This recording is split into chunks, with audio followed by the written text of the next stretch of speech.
Powered by Arkansas, for Arkansas. This is Inside Arkansas Football. And welcome in to the Inside Arkansas Football post-game live reaction show presented by Saracen, Arkansas's #1 sports betting app. I'm Curtis Wilkerson, joined by Andrew Ellis. Well, let's see, 2-hour weather delay. Bobby Petrino's return to Fayetteville as interim head hog. It was Darren McFadden Day. Just a lot of ingredients for this one to get a little bit weird at Razorback Stadium, not to mention the opponent, where that always tends to be the case. And, buddy, get weird it did. Another valiant effort by the Razorbacks, but in the end, it was more of the same, baby. Wash, rinse, and repeat for the Hogs as they come up short of the upset. Another one-score loss. Number 4, Texas A&M stays perfect with the 45-42 win. The Hogs drop their 5th straight and fall to 2-5, 0-3 in SEC play. Andrew, what do you make of things and the way they unfolded this afternoon/evening in kind of a pseudo night game that we weren't expecting? Dread it, run from it. Destiny arrives all the same. Curtis, it could have been a 2-hour rain delay. It could have been a game in College Station. It could have been a game in Knoxville. It could have been against the number 4 team in the country. It could have been against a group of 5 team that lost today, by the way. Arkansas is going to lose in a very similar fashion, no matter what. They've now done it 5 straight times, aside from, of course, that Notre Dame game, which is a little bit more lopsided. But I leave myself with a very similar feeling of, man, the Hogs played pretty tough, competed, had a lot of fun, a lot of offense back and forth, but ultimately you just come up a little bit short. You don't make any stops defensively. You don't really give yourself a chance. And anytime there was a chance to maybe turn the tide, that would be when the offense would go cold. And so we're left kind of with a very familiar feeling that we just see coming at this point. So it kind of feels okay. I'm sure there are going to be a lot of people who were doing the moral victory game. I'm sure there are going to be a lot of people who are mad at the people doing the moral victory game. I'm just sitting here wondering how this postgame is going to go with the chat and see what the temperature is going to be like, because I really don't have a groundbreaking takeaway to be like, I now feel this way after this game. This was more or less exactly how we all drew it up. Yeah, and folks, make sure you get your comments in because we do want to know how you feel. This is a live reaction show, by the way, but yeah, man, I got to be honest with you. I didn't feel any type of way from the start of that game to the finish.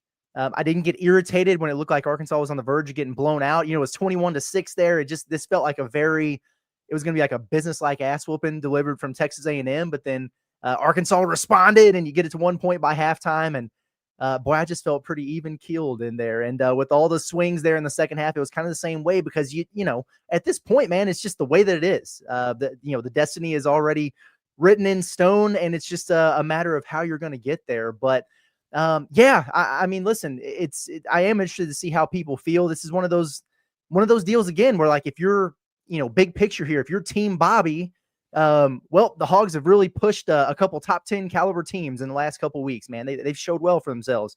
If you're anti Bobby, well, hell, you could have just kept Sam Pittman and you'd have wound up losing the exact same way. So, I understand it, man, from both standpoints there.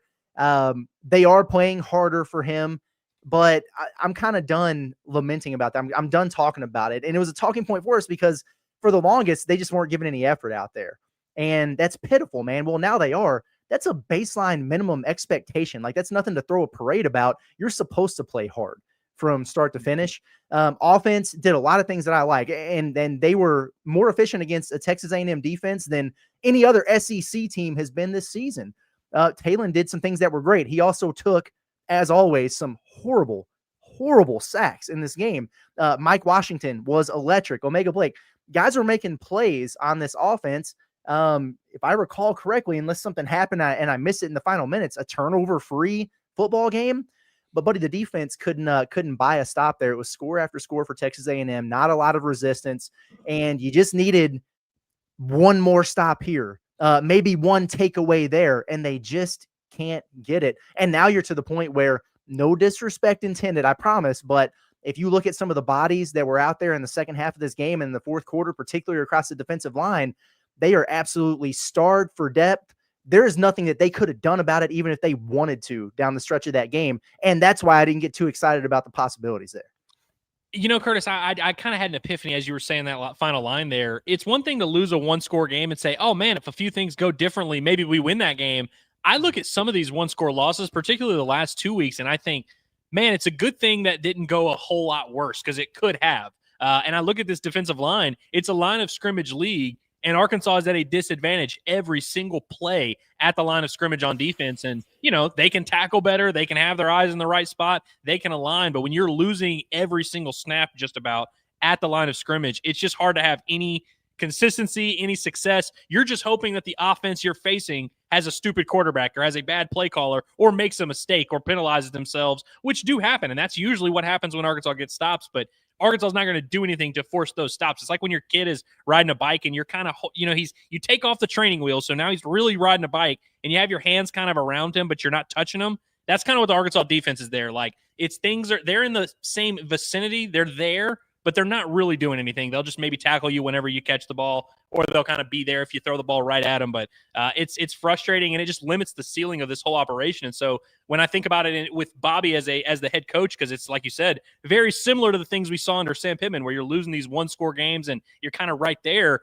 It's a very tough situation for Bobby to come into have a defensive line like this that was not necessarily his fault. And so it's something you kind of can feel sorry for him for, but at the same time, you got to win these games. And whether it's this game or maybe it's 3 or 4 down the stretch, but at some point it's just going to be one of those things. I think it's perfectly okay to say, hey, Bobby's doing a good job. The team's playing for him. They're kind of holding things together. They're very competitive. That's cool and all, but that's not necessarily going to move the needle in this entire conversation. And so I really don't think anything has changed on any of that front in terms of the big picture outlook for this team, this season, and the program overall.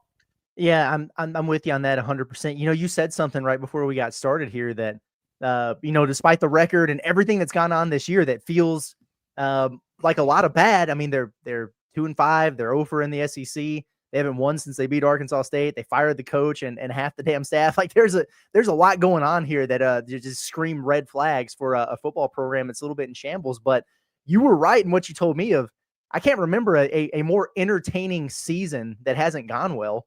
I mean, these guys have been fun to watch throughout the course of the year, and the offense has been fun. But man, people are hungry for some wins here, and it just always leaves us in kind of this weird conundrum because we have the same conversation for 5 straight post games here, and like, what are you supposed to say when clearly something just isn't right here, and the struggles are what they are, and the losing streak is what it is, no matter where you're at. But then at the same time, you're playing undefeated number 4 Texas A&M and pushing them to the wire like this. You do what you did on the road against a Tennessee team that was ranked 12th last week.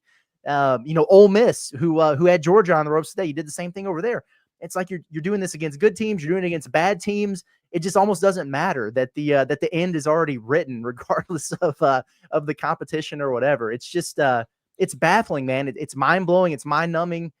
You feel repetitive talking about it, but it's not our fault. The team is repetitive doing the exact same thing. So I come away from this not super pissed off and everything. Like I'm disappointed they weren't able to get over the hump and get this win here. I'm almost at a loss for words at this point about what to say. There's nothing new to point out to dissect things here. It just stinks, man. You were perpetually close without the cigar.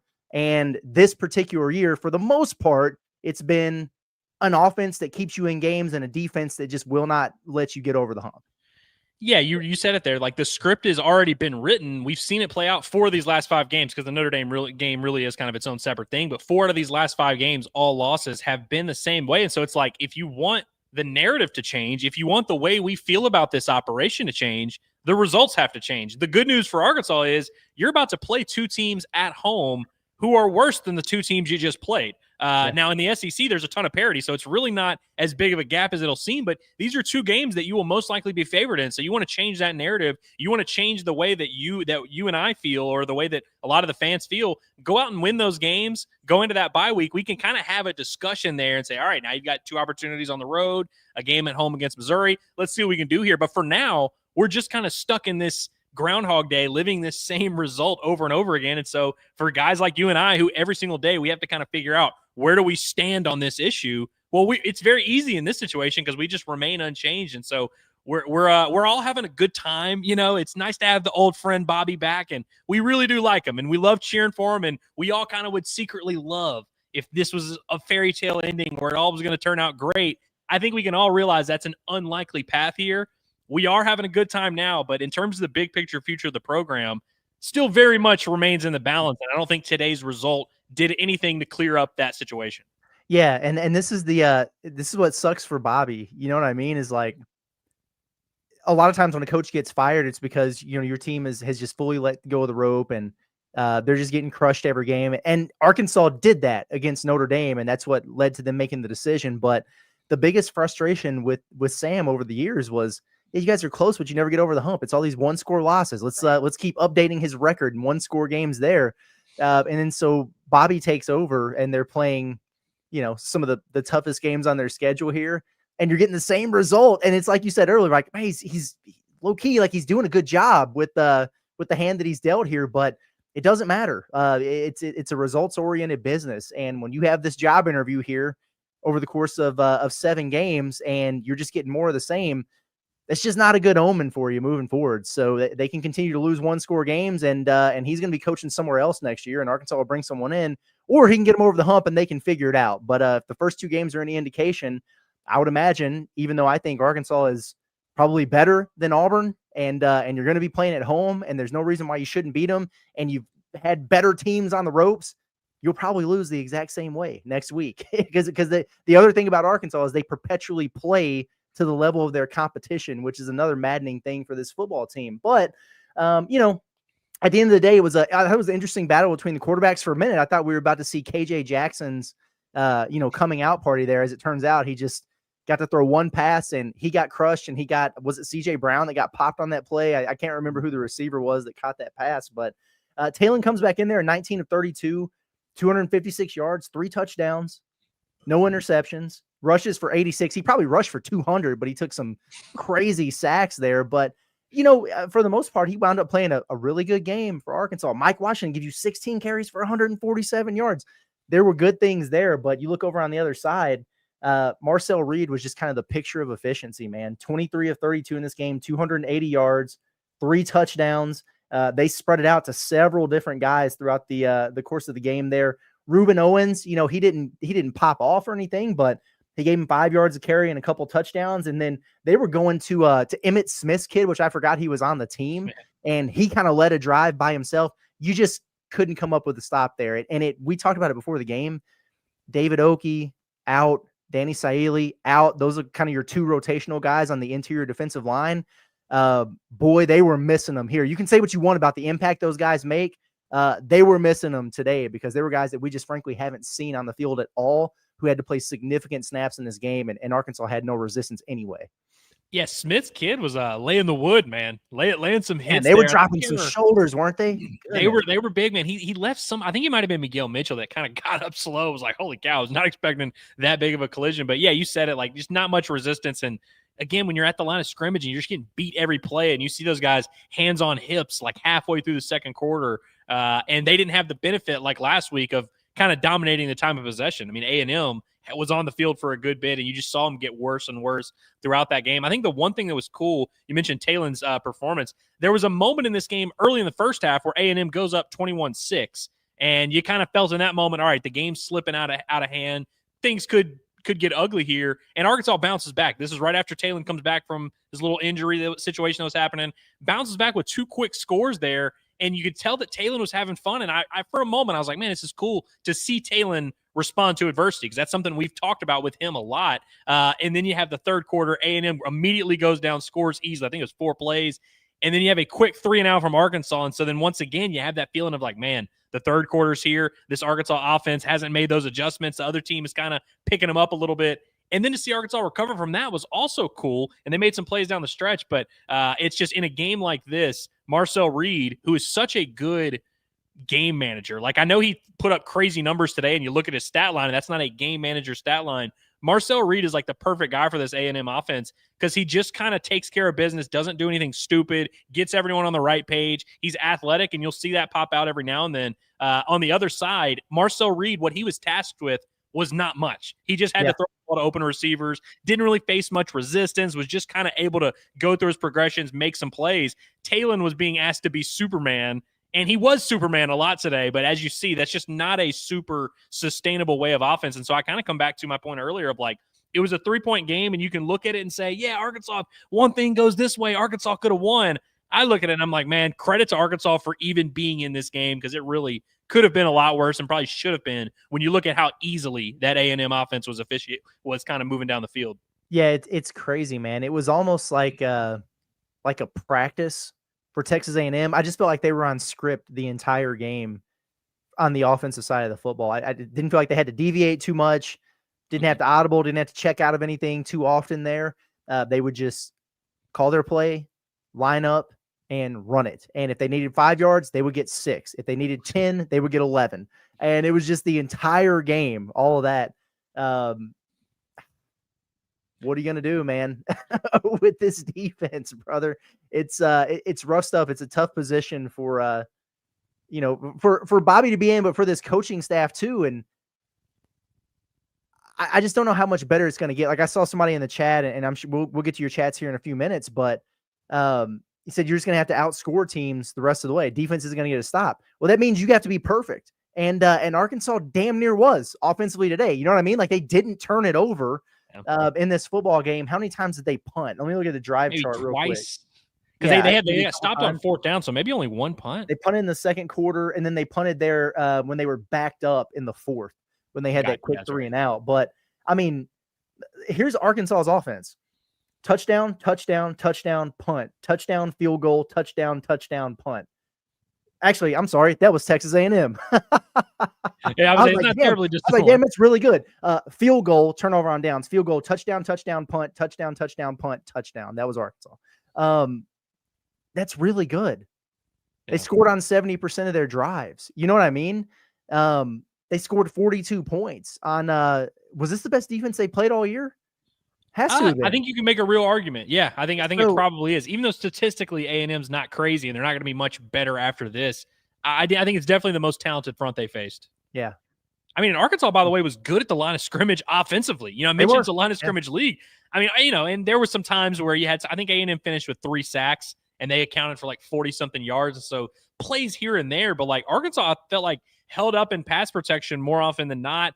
They were able to generate some explosive plays. Mike Washington, who finished with 149 yards, something crazy like that. I mean, that's there's a lot of things that Arkansas did so well offensively. And I do feel like it is, we talk about the formula you need to win games. And like the offense, I do think has a formula that works, but they're always up against the clock. They're always up against their defense. It doesn't even feel like they're playing the opponent. They're playing themselves, and there's so much pressure on them. And you can almost feel that when they're out there, where it's like when it's 3rd and 6, it's like there's more pressure than ever, just knowing, not even like, hey, you've got a good pass rush over there, watch out for this guy. It's like, if we don't get this conversion here, the game's over. Like, we kind of have to. And by the way, I loved Bobby's decision to go for it 4th and 2, because like, what are you going to do? Yeah, no, I'm with you on that one. Yeah, four sacks that Arkansas allowed cost them 46 yards. Talon, with his little spin out move, people were starting to figure that out, and man, it cost them a lot of yardage there. 8 TFLs for the Texas A&M defense. Which, listen, they came into the game top 10 in the country in both sacks and TFLs. That's about what they average on the year, and that's about what you gave up. So it's a lot, but not egregious relative to what they've been doing to other people. But then I look at the flip side. 0 sacks for Arkansas and only 2 TFLs there. Nobody's uncomfortable. You don't put anybody back on their heels. And even Marcel Reed, who is not the most accurate quarterback in the world, if he's able to sit back there and take his time and pick his shots to really talented guys like, Mario Craver and Casey Concepcion, Ashton Bethel-Roman, was he a Razorback commit, or were they just... I want to say he was a signee, Curtis. Okay. Because I knew... Yeah, and he was taking Kenai Walker to the woodshed out there, and then he finishes with, and he had 4 for 83 and a tutty in this one.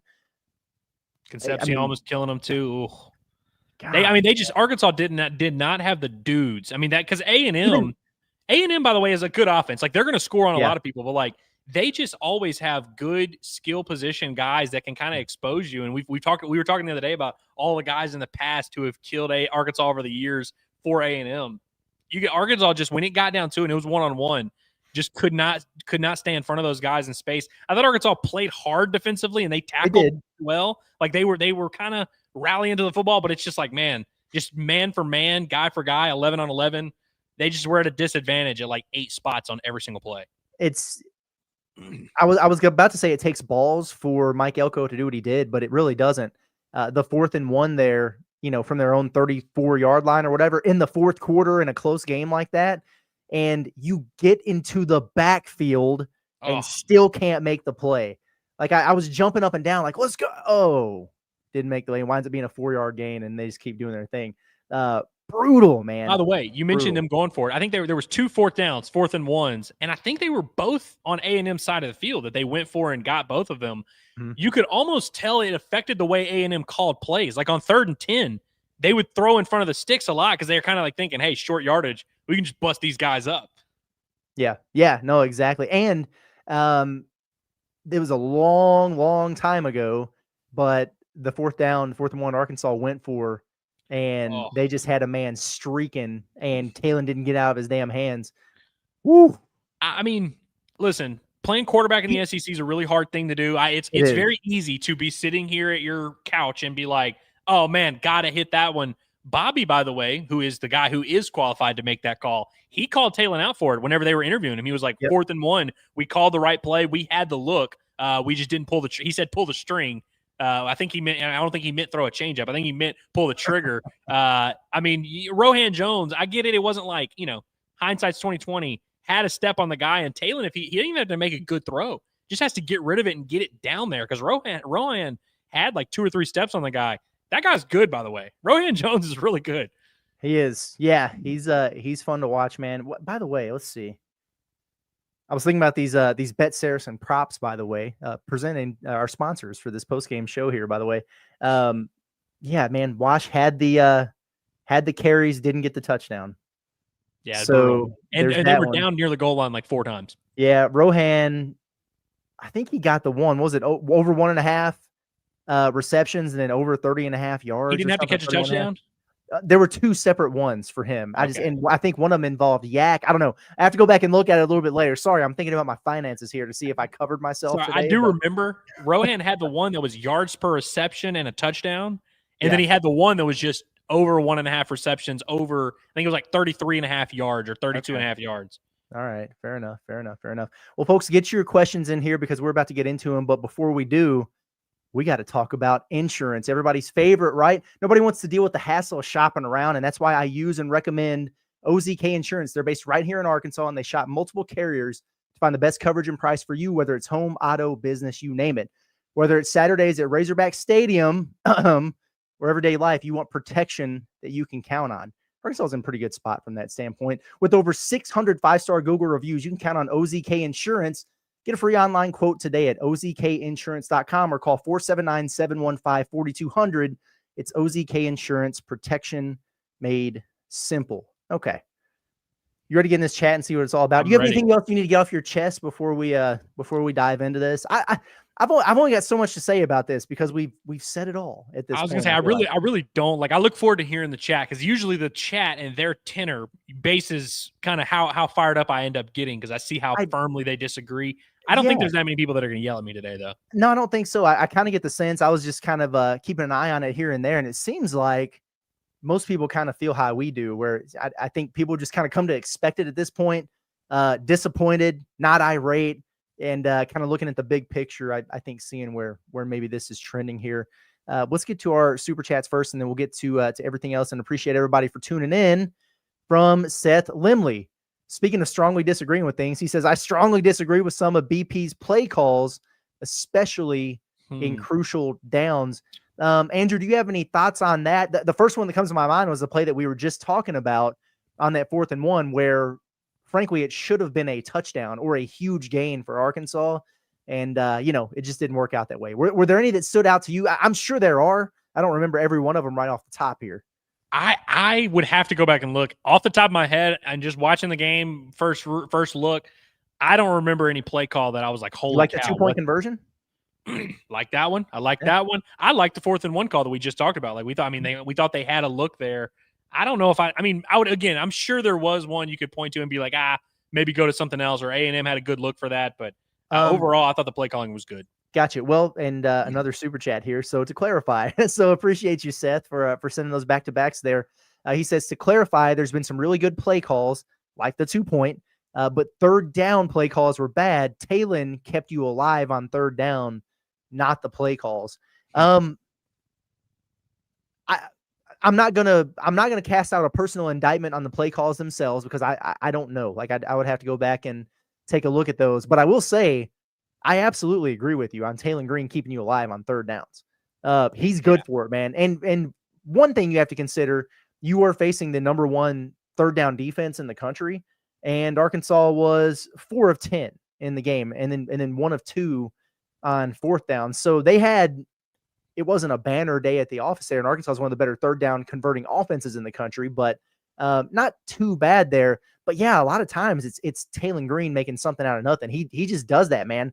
That's why they call it third and Talon.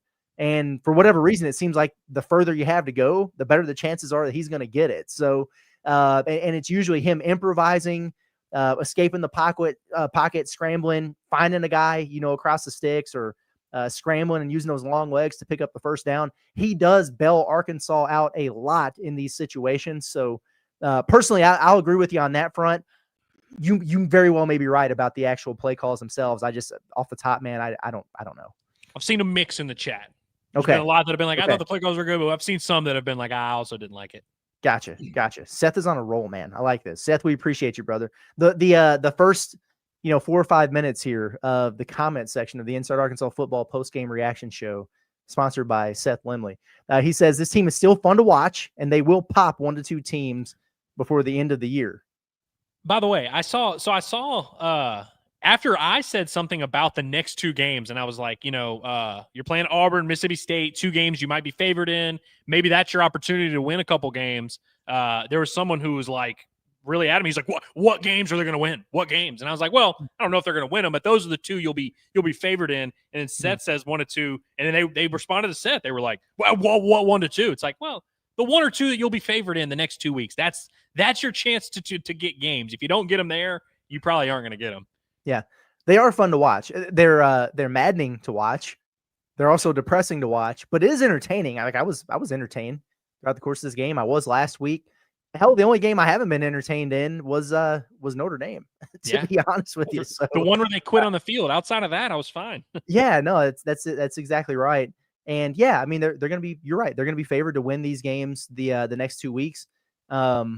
Therefore, you should go into it believing that they can and will. Or if you want to be like me and what I said, this Arkansas team just tends to play down to their competition. Like if they play against, Auburn or even more so Mississippi State, kind of the way that they played the last couple of weeks, or maybe like they played at Tennessee because the defense offered way more resistance against Tennessee, you would look at that and say, shit, man, they should beat this team by 2 touchdowns or more, but they won't. They won't, though. Maybe they win a 1-possession game, although they don't do that very often. It's going to be a dogfight, I feel like, regardless of who they play.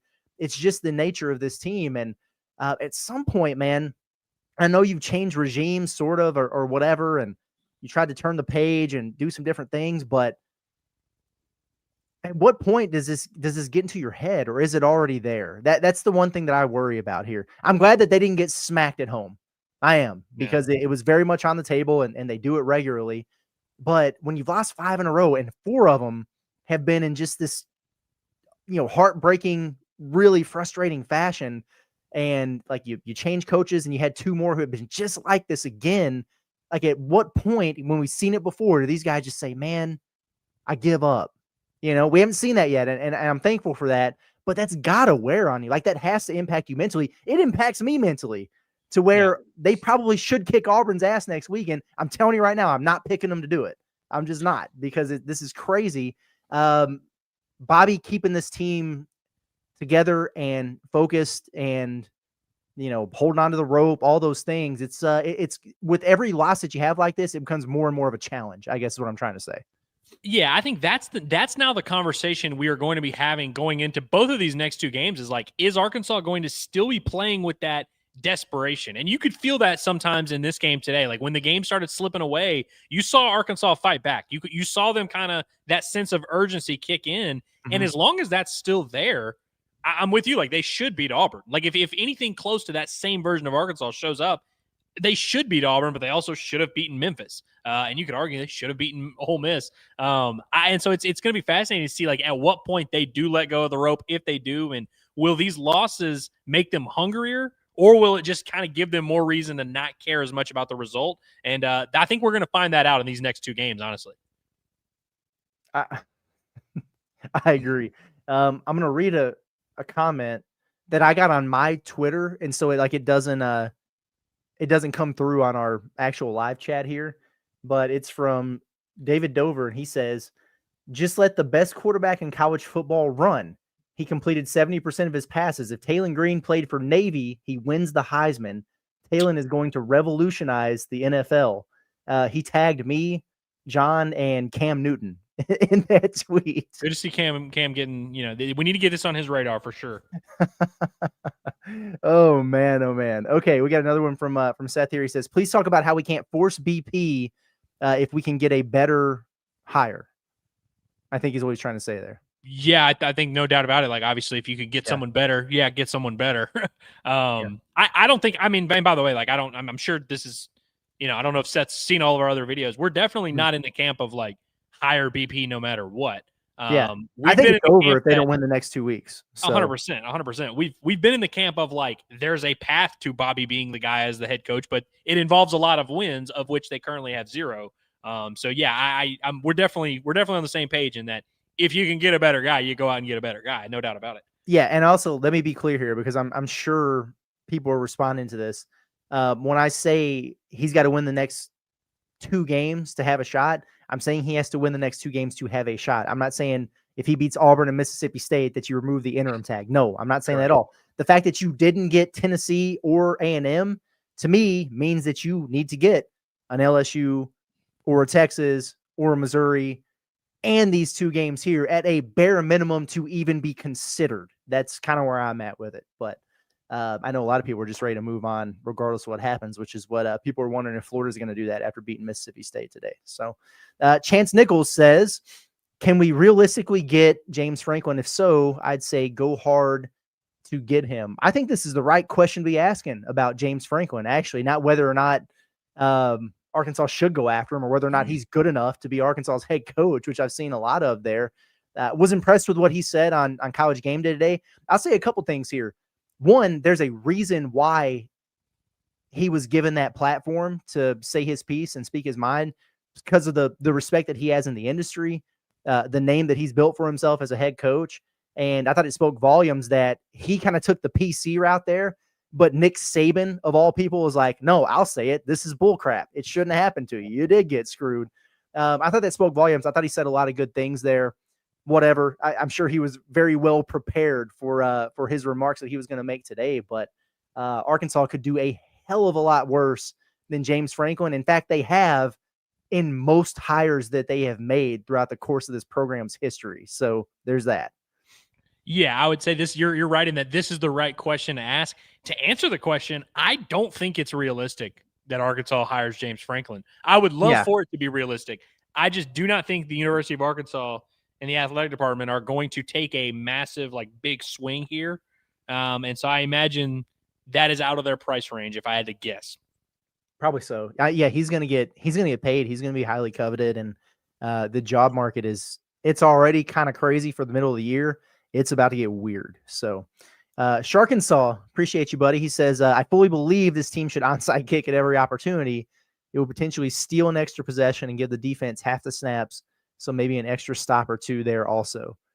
Yeah, I mean, at what point do you consider mixing stuff like that in more, or just going 0 blitz, every play and just saying, hell, maybe we can just get crazy and overly exotic and bring so much heat and just try to force a couple turnovers and see what happens. Because throughout the flow of a game, I want to go look at the real teams that they played. So I'm not counting A&M or Alabama A&M and Arkansas State. Like, how many stops has this defense actually generated? How many punts have they actually forced? Not many. Like, it's kind of crazy. So maybe you got to get a little bit weird. I always think back to are you familiar with Grinnell College? Does that ring a bell to you? I don't think it does. So Division III college basketball team. And what they did was they realized they just weren't going to be able, with their resources, like they weren't going to be able to win in a normal traditional way. So then they just recruited a really deep roster, and they started doing this thing where, okay, we're going to shoot a 3 every possession. We're going to do it within 10 seconds on the shot clock of every possession, and we're going to press like hell. And if the ball gets across half court, we are conceding a layup. We're just giving up the layup. And then we're going to try to score 3 and give up 2 and see how many turnovers we can get and see if we can win games that way. And they did it for years and years and years. They even got on ESPN a few times because it was that much different. This defense is so bad that I'm starting to say maybe they should just onside kick it a few times a game and just see what happens, or get a little bit crazy with it, a boom or bust where it's like, hey, maybe, just maybe you can get to the quarterback and force a mistake. And if not, you give up a touchdown. Well, you're going to in 30 seconds anyway. It's very frustrating to watch. I really do think, and like in all 100% seriousness, I don't think you should like come out of the gates with it. But once the game gets to a certain point and it's clear, like, hey, we don't have answers for their defense, our guys are gassed. Let's just shorten this thing out. And you only got to get a couple for it to really matter. You know, you only got to really get one for it to be almost worth it. If you're just literally giving up points every single possession, yeah. I mean, there'll be certain situations, of course, you know, minute 12 on the clock, maybe then we'll kick it deep. But I have definitely reached that point where I'm like, let's try it. Let's try something weird. Ryan McDaniel says, anyone who is mad at the offense is missing the plot. Can't expect the O to be perfect. This season shows me how big an advantage O has over D in college football. Yeah, I think we talked about that a few minutes ago, of saying like Arkansas is going to have to outscore teams and everything like that. And yes, that's true, but you still have to give up or put up a little bit of resistance defensively. Like you have to get a turnover here and there. You have to get a stop here and there, because the offense was damn near perfect in a lot of ways in this game and in others. And it still hasn't been enough. Like you scored 42 on a really good defense and it still wasn't enough. So it would almost take perfection for this offense to win games and shootouts. And that's crazy. It's unfortunate that we're here, but I think the way he worded this is very fair, in that you've missed the plot, because that's just like, if you came away from this game and like, I'm not saying the offense was perfect, but it's like, that's just not the story of what's going on here. Like that is not the story of this, this season, is that like, oh yeah, this offense just ain't getting it done. There's a lot going on. Like 88% of it is on the defensive side of the ball, and just kind of where we're at. Yeah. Yep. Let's see. Joshua Byers. I see the super chat and we appreciate it. He followed up later with another. You find it? Okay. Let me. I don't know where. I didn't. We'll get. I don't know if it was directly after. Okay. But I think he had a couple. I see one here, and I hope this is the right one.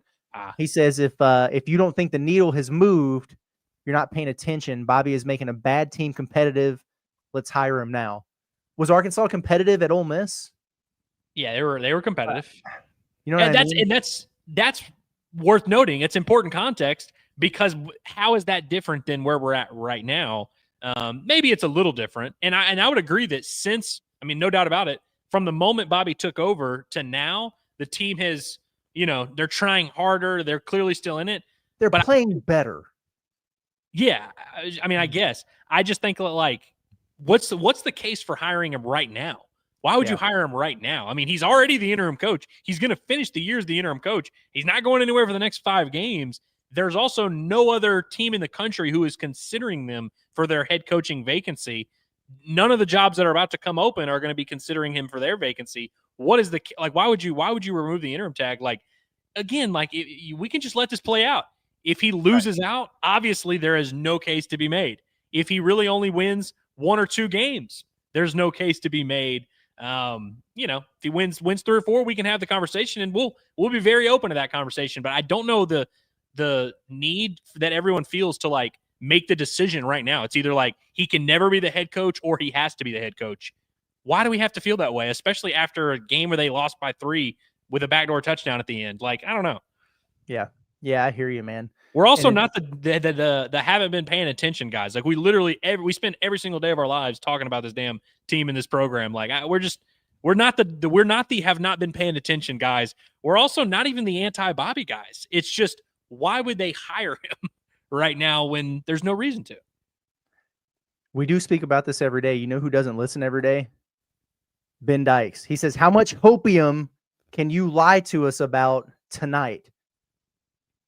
The Chuck and Bo show is on Monday, bud. Yeah. Like, I don't, I don't know, man. I'm being dead serious when I ask this, Ben. Please let me know what specifically you're referencing. Like, what do you think it is that we are trying to sell you? Because if you think we are trying to sell you that this team is about to win a ton of games down the stretch, I promise you're mistaken. That is not our message at all. If you think that we are trying to sell you on the idea that they should hire Bobby Petrino and it's going to be a great future of Arkansas football, you are mistaken. That is not what we're saying at all. If you're even saying that we're super confident that they're going to beat Auburn or Mississippi State, let alone both, and then continue to play well after that, you are mistaken. That is not our message at all. So I don't know. Maybe I don't know. Maybe I don't know, man. I don't know. Good times. Appreciate the super chat though. We're just I don't know if we're the hopium crowd over here. At least with the direction of this football program. Seth Limley, we appreciate you again, man. He says, Curtis, I live in Northeast Texas and usually go to at least one home game a year for football. Wasn't able to make one this year. Hope I can make a home game for basketball and get to meet y'all. Yeah, that'd be awesome, man. If you're able to make it to town, definitely let us know. Some really good home games this year. You know, you can catch Louisville in here. That'll be a lot of fun.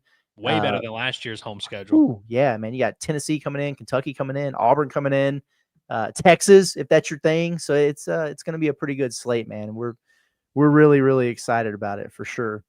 Hayden Ulmer, Tusk equals Russian boar, Golish equals Russian football coach.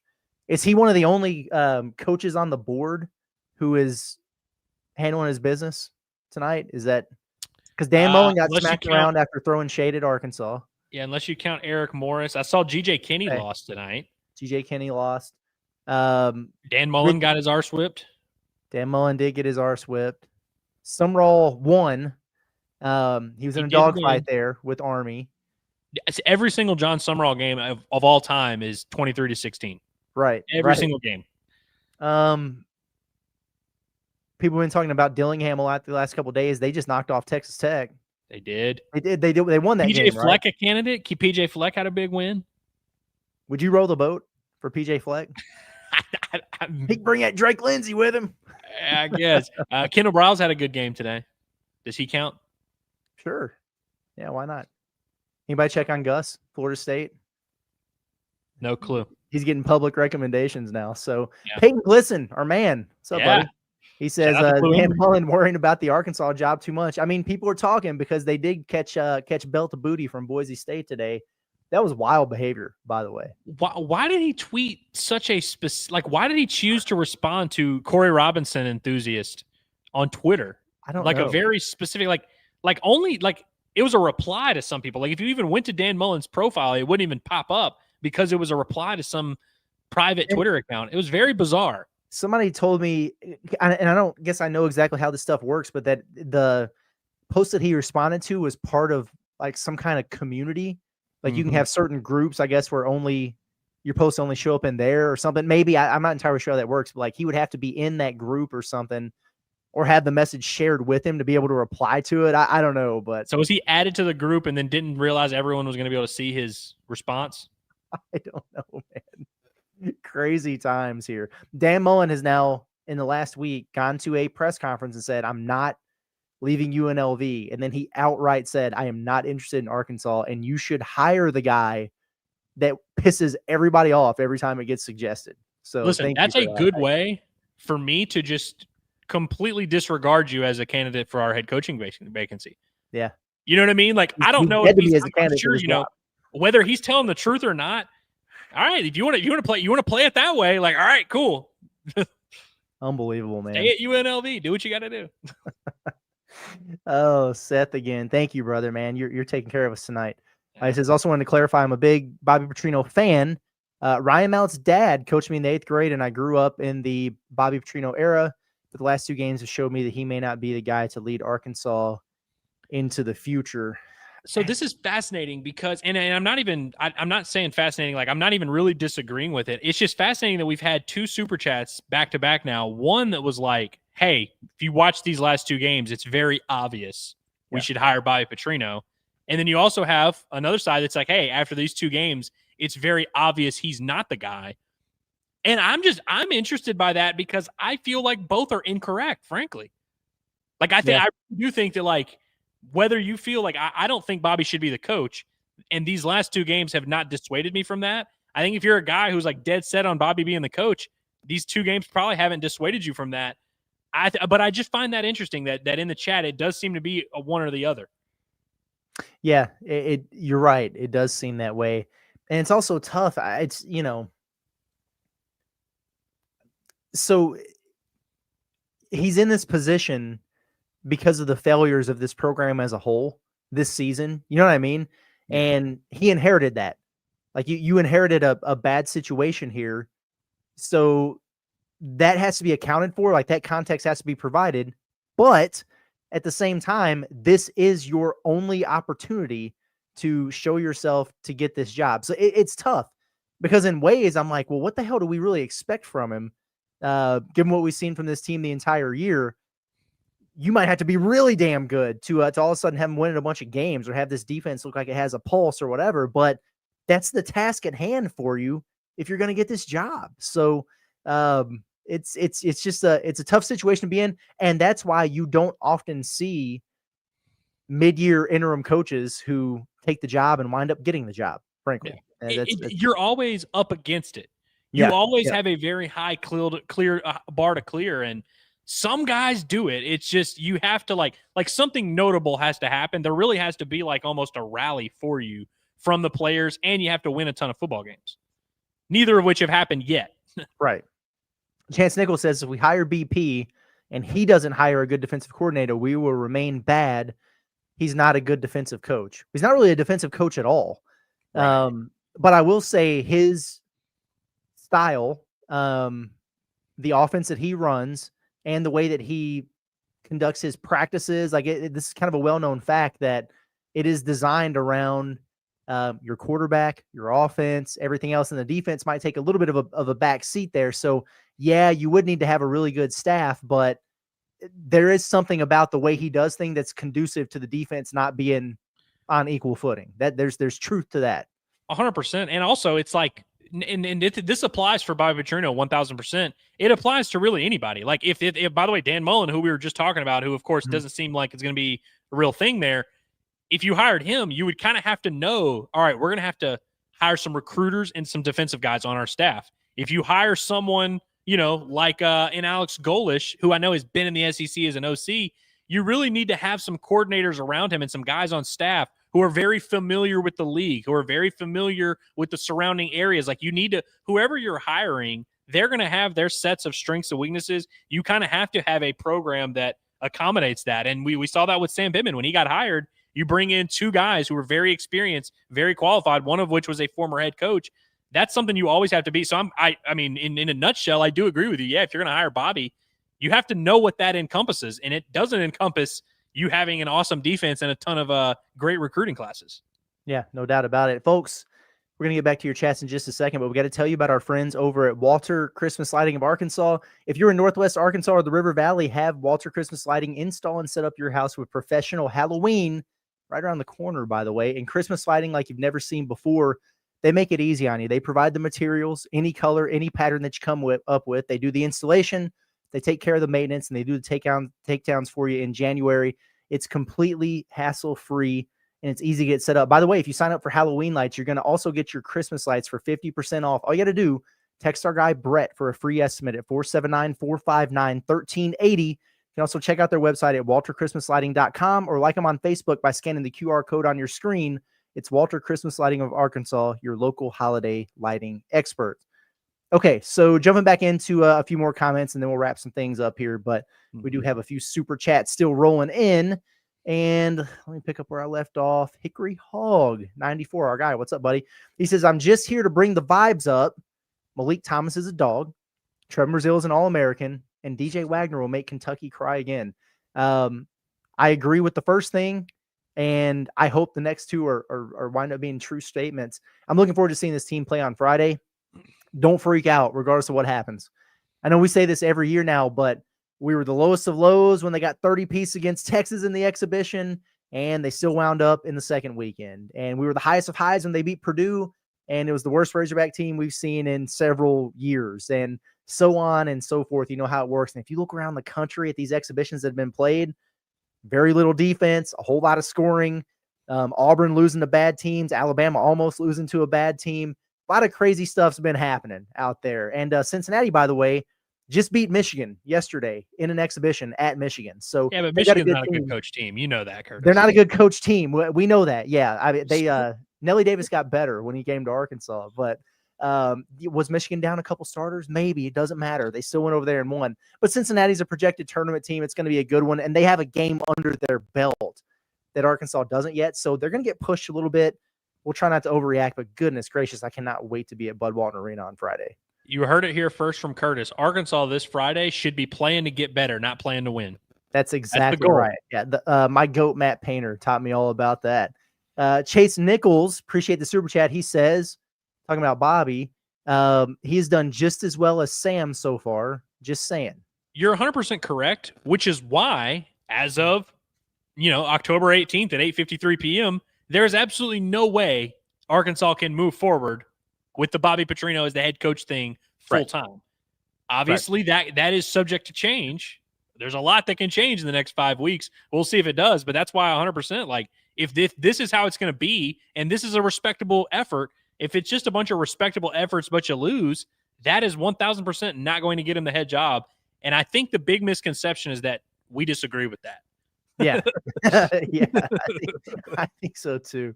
Brandon Harris, thank you, buddy. He says, I don't think we're asking the right question.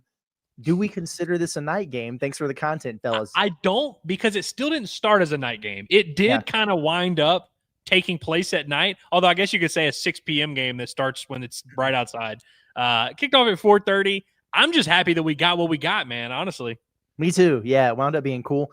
Looks like a ton of – they announced like over 73,000 there. I never got a real good look at it, but all things considered, felt like it was a really good crowd, and you could hear from the television. I wasn't out there. Obviously, we're doing this, but sounds like it got pretty rowdy in there during this game, and maybe there's the moonlight. I don't know, but pretty good. Kudos to the fans, man, for showing up and showing out there. Now, it was followed up by a long defensive breakdown from Arkansas that led to an A&M touchdown, but there was a point where it was like 31-27, and it sounded loud on TV. Yeah. I know we don't do this often, but like, you got to give the fans credit, man. The last two home games, Notre Dame, which was an embarrassment from the team, the Notre Dame game and the A&M game, awesome crowds despite horrible circumstances. I give those people that made it to Donald W. Reynolds today a lot of credit. Yeah, me too, man. Tuna's Hounds of Influence, good to see you, says, what coach gets more booster money? Hire that guy. I mean, honestly, that's hard to disagree. And it's also a two-way street, because if you want to hire a coach that quote unquote moves the needle, he is going to want to see what that looks like too.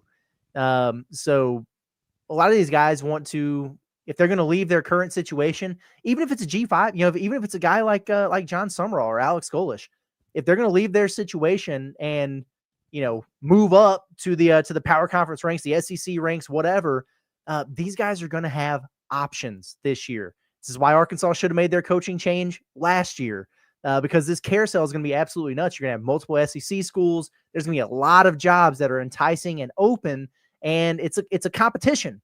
So whereas we're looking at it going, well, who would be able to excite the boosters the most or whatever, what you need to be thinking about it is just having the biggest package possible for NIL and resources and staff and your coach's salary, analytics department, all that shit's got to be there, man. And because you're going to have to outbid other really good programs that are also enticing to get the guy that you want.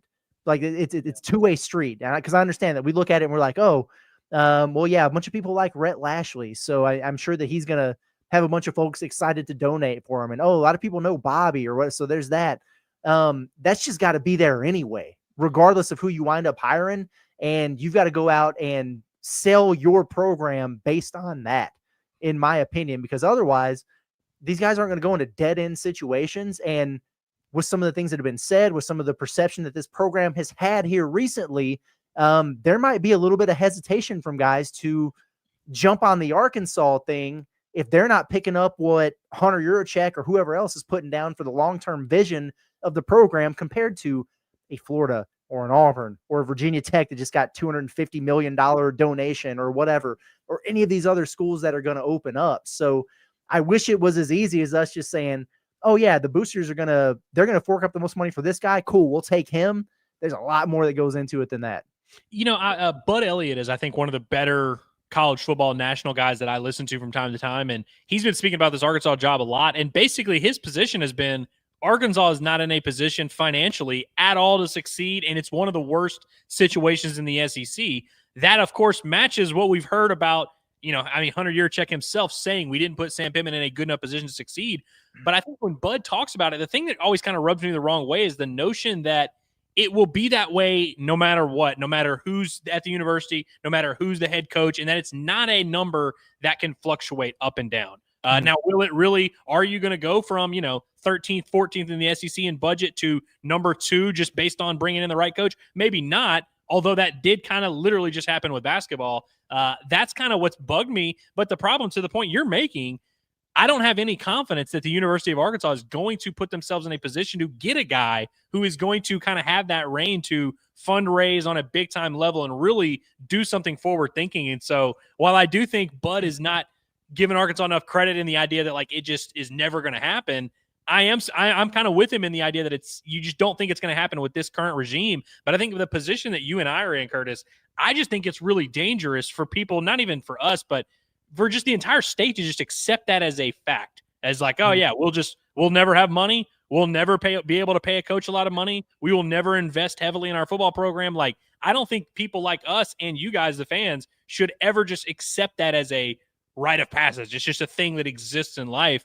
Because if you get people in the right leadership positions, the right winners, the right guys who kind of have mindsets and are able to make things happen and bring that winning that people will want to contribute to, it's something that we see it all over Vanderbilt literally might go to the freaking playoffs this year.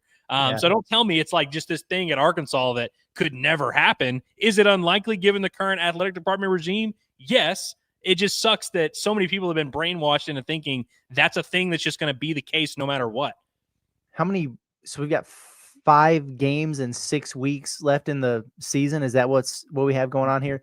So it's far too early to start like actually worrying about, oh my God, is Arkansas going to be able to get a good coach? And I know that they're, working on some things, right? In terms of, getting NIL figured out. We've been hearing that for the longest. So like, I'll kind of believe it when I see it or get excited about it once I hear about it, whatever. They're going to have something put together here. But I will say at this stage, it's not lost on me some of the things that you're hearing out there, right? Like, oh, well, Rhett Lashley, he would love to be the Arkansas coach, but man, probably not right now.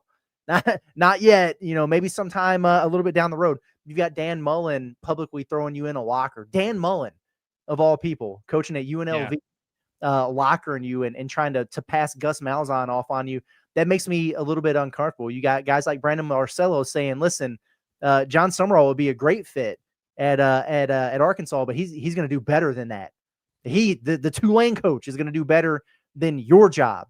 You know what I'm saying? And then you got guys like Bud Elliott saying, James, ain't no way in hell James Franklin should consider Arkansas. It's like you're hearing these things about all these guys who we have on the hot board. It's not lost on me that's being said, okay? And listen, it's the same for the Razorback football team. There's a script. There's a narrative in place. You want to change it, go out there and change it. Go win these games. If you're the Arkansas athletic department and you're hearing all this talk, you're hearing all this conversation, it's up to you. I know you can't just pull money out of thin air, but it's like, if you're Hunter Yurachek, that should be keeping you up at night is like, holy cow, how do I get in the right guy's ear to get them to believe in this program and really want to invest at a high level? And I just don't think that is at the top of Hunter Yurachek's to-do list. Yeah. I'm afraid that might be the case. Okay. Yeah, man, still got several super chats to get to, so we're gonna keep this thing rolling. They keep coming in. We'll just keep going. But yeah, no, this is awesome, man. We really do appreciate everybody. Seth says, I do want to say that I'm taking into account the position BP is in when I make these statements. I'm trying to separate the play calls and what the defense is producing. Yeah, and the defense is just bad, man. And it wasn't going to get a whole hell of a lot better when it's kind of the same guys who have been bad. Now you have more injuries on the interior defensive line. You got guys who weren't even on this coaching staff at the beginning of the year who are in prominent positions now. Like there's a lot going on over there. So yeah, you get a little shot in the arm, maybe swarming and flying to the football a little bit more than they were, but there's only so much they can do. Like it's just going to be a bad defense, and we have to live with that and hope that the offense plays as close to mistake-free as possible so you can stay in games. I think people need to understand that it's extremely possible, and actually I would even argue likely, that we're going to look at this situation at the end of the year and say, you know what? Bobby did a pretty good job with the circumstances he was given, but clearly you just have to hire someone else and start over. Like, yeah. I want people to understand that is not only possible, but like very likely to be the case. Right. Joshua Byer says, naming Bobby head coach now gives him the opportunity to solidify the recruiting class and start evaluating potential portal players. Well, this is one of the worst high school recruiting classes that Arkansas has had in a long time. So I don't care how much of this they solidify, if I'm being honest with you. Like if they could go back and get the talented 4-stars that have already decommit, that would be cool, but no disrespect intended to the guys who are staying on board, and I appreciate that. That means they probably really want to be Razorbacks, man. I think that's awesome, but the way you're going to turn this program around quickly is attracting high-end talent, and to be honest with you, the flip, initially at least, until whoever the new guy is gets here and starts putting together the recruiting classes for the future, it's going to come in the portal, man. That's the way that this is. You're going to have to go get a quarterback out of the portal. You're going to have to get a lot of pieces out of the portal. Not only are you going to be short on your high school class, you're going to be losing a bunch of guys who either transfer out or just run out of eligibility altogether. So that's going to be the primary focus for anyone here. And I don't know that naming Bobby the head coach now, you talk about evaluating potential portal players. You want to talk about that, then give John Gruden the job. He's not doing a damn thing right now. Did you know he has a server in his office and he's watching film on all the players in college football? He is ahead of the portal. He's already scouted for this game, this rematch against Texas A&M next year. He's ready for it. So maybe that's the guy you want to hire, Josh. Yeah, I'm with you in that the high school recruiting class is going to be one of the worst in school history, no matter what. You could literally hire Kirby Smart right now, and at this stage is where it's at. It would still be one of the worst in school history. So it's not something that's super high on my radar of like things we got to make sure are in place right now.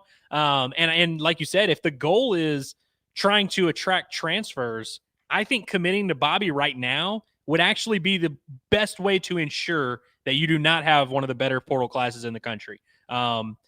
Perhaps that's not a fact, because listen, anyone could just wake up one day, find a bunch of money, and maybe put together a good recruiting class. If Bobby were to put together an insane transfer portal class, it would go against the 40 years of evidence we have of him as a recruiter. I mean, that's not like, again, if we're going our goal is to get a great recruiting class, Bobby Petrino would not be the coach you would hire in that circumstance. So I definitely don't agree with giving him the job right now, having been 0-2 as the interim. Yeah. Yep. JM Scott, we appreciate the super chat. He says, all I know is that we'll have a coach next year. Who? No clue. But this provides great entertainment until we get one. I laugh at all the various comments on your show during this chaos. Great stuff, fellas. Go Hogs.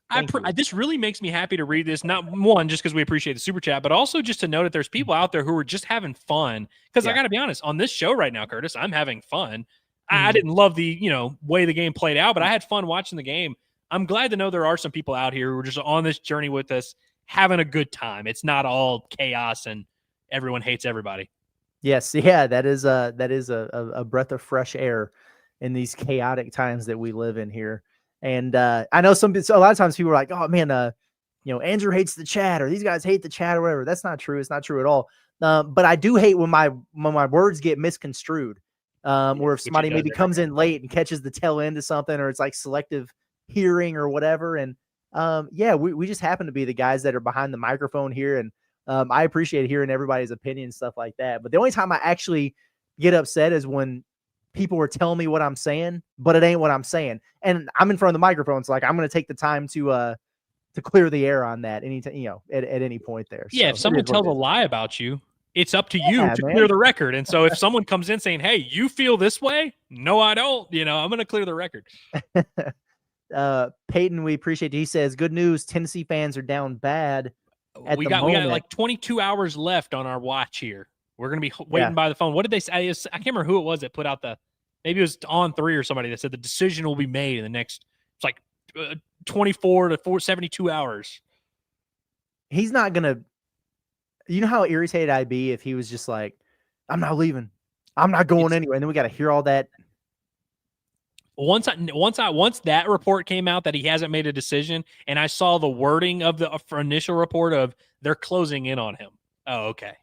Yeah, exactly. White River Cafe in Augusta, Arkansas. Shout out to the Red Devils. Says we got to have Sunshine, Allen, Glasgow, and Bass go both ways to have a chance. That's the word. Yeah. So who are we going to move from this offense over to defense? It's going to give Arkansas Braylon Russell, linebacker. Braylon Russell, linebacker. Actually, I love that idea. What do we get a little move on those tight ends, bring them off the edge? Poske's hurt. Feel like he'd be good for it. I don't know. Figure some things out. That'll be next week's pod. Yeah, exactly. We got another bye week coming up at some point here. So Seth Limley says, would Walter Christmas lighting come to Northeast Texas? No. we have figured that out because we gave away a free holiday lighting decoration, and we were very clear, like, hey, you got to be in Northwest Arkansas or the River Valley. And then the winner was in Conway or something, Little Rock. Yeah. And we were like, sorry. So JB Smith says, I'd hire Bobby tonight. Got these kids playing hard. JB Smith, let me ask you this question.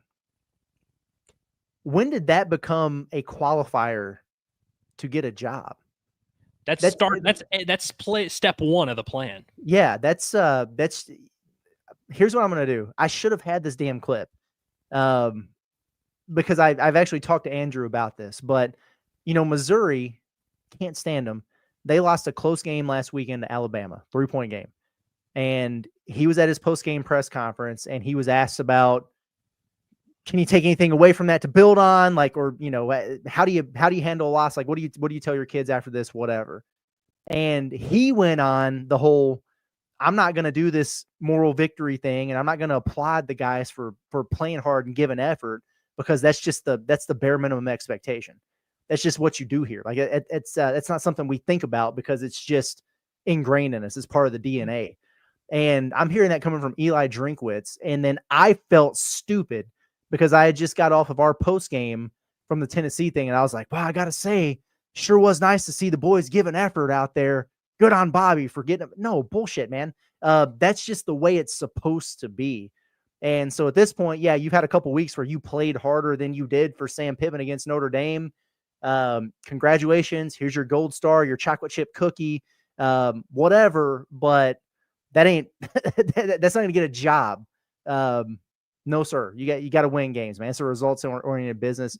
I'm glad they tried hard. I'm trying really hard at this, but I'm not I'm not on the desk instead of Scott Van Pelt right now. So there's levels to this, man. It just sorry. Am I crazy for just not caring that they play hard at this point? Like it's something that you definitely factor in and you can consider, and you can even feel good about it. Like I really do feel pretty good about it, where I'm like, man, you know what? They played hard. They played good. Like tonight, what happened at Razorback Stadium tonight was what college football should be. You scrappy underdog at home. They're fired up. It's homecoming weekend. You got a loaded crowd, and you've got a really good team on the other side, and it's like you the scrappy underdog trying to pull the upset. Will they, won't they? You have a nervous crowd. Everyone's excited. Everyone's into it. It's a perfectly normal thing. I don't think it's the type of thing that we should feel so good about that we hire the guy as the head coach. Is that crazy to say? Like, it's not. I'm not saying you shouldn't feel good about it, and you shouldn't, be a little bit proud and say, damn, you know what? I'm proud of those guys for fighting back from adversity. Like, really, that is notable. And you can even give Bobby credit for it, which is what I'm doing right now. I just don't know how that necessarily qualifies as like, so we should remove the interim tag and just end this coaching search right now. I'm just not there. And I'm not saying you're like a complete moron for being there. That's like, there's differing opinions, and that's perfectly fine. Just me personally, I'm just not there. I'm just not there yet. I kind of want to be there, but I'm just not there. Yeah. Can't do it, man. Tyler T says we're not going to talk about what Andrew did to his face. Well, I guess the bet was that he would have to be clean shaven if Arkansas wins this football game, and he just got a little overzealous early and just trimmed it up. Man. I tell you, we joked the other day about how Hillary would feel about me cutting my hair, shaving my head, all that. She wasn't thrilled about the fresh face. She like Really? it took a while. There was like a little bit of a feeling out process. She was just kind of like looking at me weird. I'm like, it's still me. Like, come on. Wasn't thrilled about it. That's funny, man. Anytime my mustache gets to a point where you can see it from across the room or something, Michelle's just like, mm-mm, mm-mm. I used to have a little bit more hair on my face, and right when we started dating, the first few times I'd visit her, we'd be out or whatever, and she would do this with her fingers to my chin. She's like, she was just letting me know. Here's what I've learned. Women don't love like a ton of like a big beard on their face. They also don't love when you first shave and it's like the pokey stubble. Stubbly, yeah. They hate that too. So there's a very fine line. There's like a sweet spot of like just normal amount of not that much hair. It's you hard have to out live here there for the forever. fellas, man. It's hard out here for the I fellas. know, man. It's crazy. Chance Nichols says Franklin gave Vandy 9 wins in the pre-NIL era. I'm telling the boosters, empty your pockets and get him. Yeah, and like you can say what you want about his track record at Penn State. Like I know he didn't win a national championship there. Sure did see he came very close actually, but you know he won a lot of games, didn't win a lot of the big ones. I get it, but man, he's won a hell of a lot more than he's lost, and had them in the conversation every year, which is exactly where we want to be at as Arkansas fans. And yeah, I think it means something that he was at Vanderbilt in the SEC in a time where it was even way harder on them then than it is now. And back-to-back 9-win seasons over there that's nothing to scoff at, man. It's hard to do. Boom. We got the John Cena. There we go. Thank you, Seth, man. It's awesome. He says, does the coaching hire situation put Arkansas in a situation to give up the money and show what they're offering versus hiring last year? It was less competitive in the coaching hire. Understand it'll be a more competitive hire this year than last year. You're 100% right that it's going to cost Arkansas way more this go around because they did not take our advice and did not fire or come to terms with Sam Pittman to amicably split last year. So yeah, it's Arkansas is definitely going to have to pony up a lot more. But maybe that will, I think that maybe the point he's making here is maybe that will make them take things a little bit more seriously. But yeah, no, there's no way to slice it. Arkansas screwed themselves by waiting as long as they did. Yeah, they absolutely did. It's going to cost them more. It's going to cost them a hell of a lot more to deal with now than it would have just pay the extra $2 million on the buyout at the end of last year. You saved $4 million total on the buyout or whatever it was, but now you're going to have to pay the extra coach $2.5 million per year more. It's you got screwed here. Tough scenes, man. Gosh, I just what is this going to look like by the end of the year? Because not only are we going to have a ton of turnover and a ton of jobs open in this coaching carousel, but then you're going to have the fact that there's so many good jobs open out there that are going to be open. They're going to take other really good sitting coaches from other programs. Then those are going to be open. And it's just going to be like this domino effect that is, it's going to be a little bit never ending there. So on one hand, I'm thinking, well, there's no excuse for Arkansas not to be able to make their hire like the day after the season ends. But then again, it might not be that simple. Like they might drag out even further than that unless they go outside the box, A, or B, go a little bit lower and try to strike on a young guy, up and comer, whatever. But they're trying to compete with the big boys for some of these hot names that are going to be out there. It's going to be a dogfight, man. Steve Bardwell says at midnight it'll be game week for basketball, and this is truly all that matters. Great perspective. Yeah, it's this is an absolute fact. Appreciate you also, by the way, for becoming a member. That's awesome. Yeah, we're very excited about basketball game week coming up here, man. It's good stuff. Good times. Chance Nichols says if moral victories get you hired, I'll take the job. I like that. Yeah. Chance has given us some solid commentary tonight. Yes, yeah. There's been some good ones in here. There's been some good ones in here tonight. Love it. Hayden's back. He says, 1, okay, what made Andrew shave? Talked about it. 2, do we need to make you a Fu Manchu guy? Like, is that like the facial hair? Yeah. I don't know. I'm down for that. In terms of what made me shave, nothing made me shave. I just was like, you get to a point where your hair gets long and you're just like, I'm sick of it. Let me shave it off. The Fu Manchu is like it's like the old samurai thing. Yeah. I'm The familiar. I mustache like with it. the I king, like the it. little bitch, got the little goat. Yeah. Okay. I like it. Could Mr. be a nice, Miyagi. yeah, man. That could be a nice look right there. Joshua Byers says, keep acting keep acting like you haven't seen this movie before. We're not going to get a top coaching recruit after all the other positions that are available are hired. I That's appreciate more you or for less. being tuned in to the last, like you sent this 2 minutes ago, and that's quite literally the rant I just went on. Was Yeah, it not? I think he's saying Okay. that's why they should hire Bobby Petrino right now, I is because see. they're not going to get Franklin, you're not going to get Sumrall, you're not going to get Golish, you're not going to get Lashley, you're not going to get Mullen. So why don't you just go ahead and hire Bobby? Again, I'm just not there. Like I hear you, I hear your like reasoning. I just am not there personally myself. I would at What? least take a swing at Sure. hiring someone else. Yeah. This conversation, Josh, would be different for me if Arkansas had won these games the last 2 weeks, but they Very haven't. different. You know what I mean? And so, what are you telling your fan base? Like, what are you selling about this program if you go 0-7 in these football games, and then you just hire Bobby Petrino, or you already hired him, and then you turn around and you lose to Auburn and Mississippi State? Are you going to be Indian givers? You know, is it like takesy backsies or whatever here? Oh, my fingers were crossed. It didn't count. You know what I mean? Like, I do think I understand where you're coming from, but like after losing these first 2 games, man, you have to, even if you would want Bobby Petrino to be the guy at the end of the day, got to let it play out a little bit longer here, man. Like, they've got to win some football games. There's a contingent of the Razorback fan base who, of course, holds Bobby in high regard, which of course is understandable. But there's a lot of them that seem to believe that like Arkansas is competing against other schools for Bobby. And I know if you're just completely oblivious to every context of college football, you can feel that way. I'm just telling you, in real life, that is not a real thing. There is no other SEC team that is going to hire Bobby. And I can't emphasize that enough. And I'm not saying that to be like mean to Bobby. I'm just saying, when you have the context of the guy is, you have no possible competition, you have nobody else bidding against you, why would you go ahead and end the auction? Why would you not just play it out, see if you want to buy it low, which you may end up doing in the end, but why would you go ahead and just pay the cheap option and buy the $5 bar of soap when it's like, hey, you might as well see how this thing plays out? Right. Yeah. I think we're on the same page here. And again, like I understand where I get it, man. Like, people are passionate for different things here. I understand where Josh is coming from, but I can't get there given the current state of affairs here. Respectful dialogue.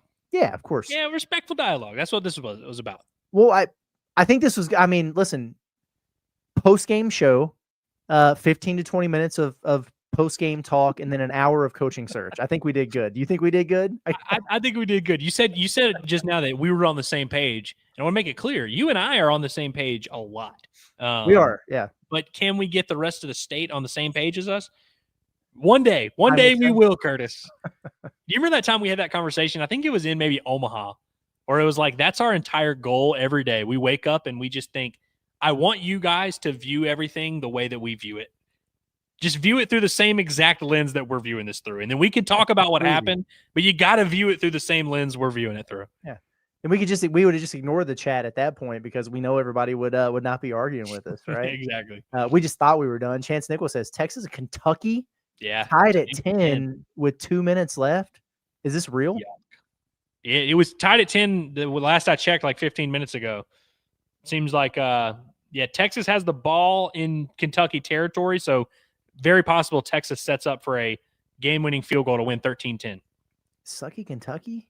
What is going By the way, on? James Franklin's Penn State team lost by 1 to Iowa.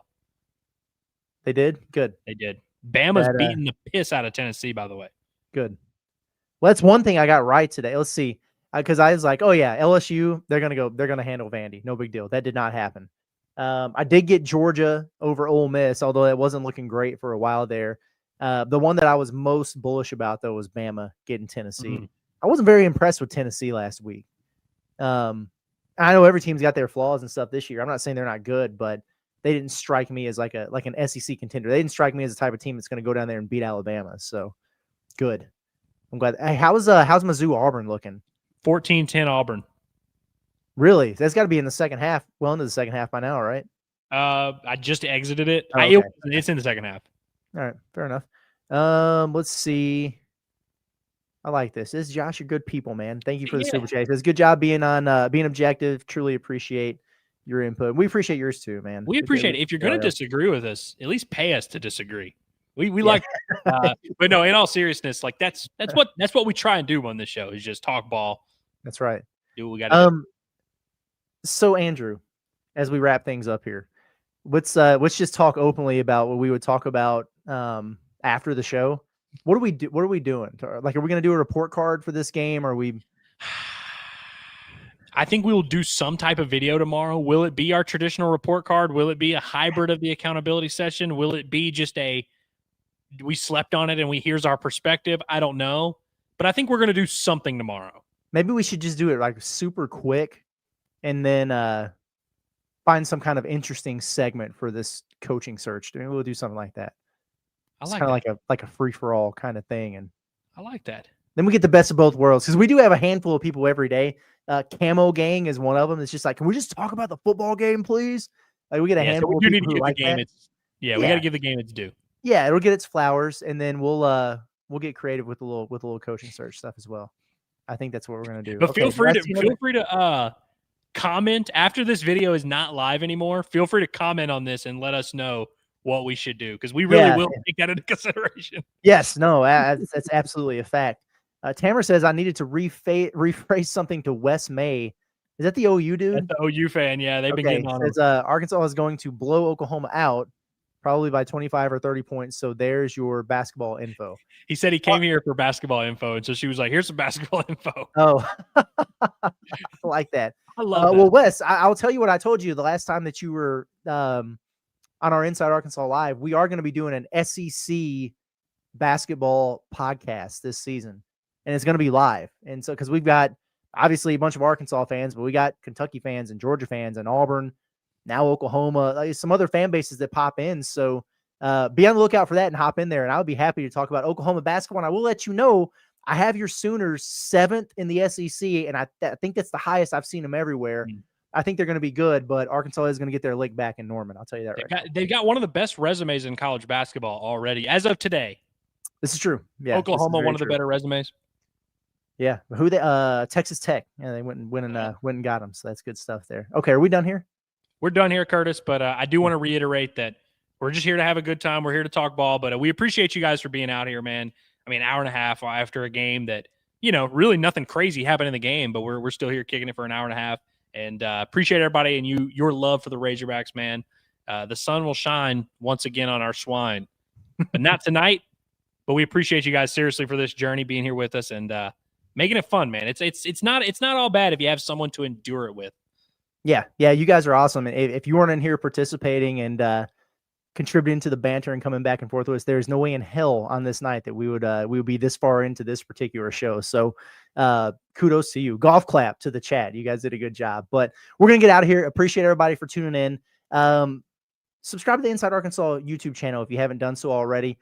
Get notified whenever we go live with breaking news, any new content posts. And we've got all kinds of stuff going out there. So you see our post-game shows. We've got Inside Arkansas Live every Monday through Friday from noon to 1:30. We've got the Pot the Palace for basketball every single morning at 6 a.m. throughout the course of the week. We've got the Bombastic podcast for baseball. We've got Inside Arkansas recruiting. I think that's it. Maybe there's more. I don't know. But if there's something to talk on the Razorback front, we've got you covered. So find us there. We appreciate you. For Andrew Ellis, it's been Curtis Wilkerson. We are out of here. Everybody have a good rest of your weekend. We'll see you next time.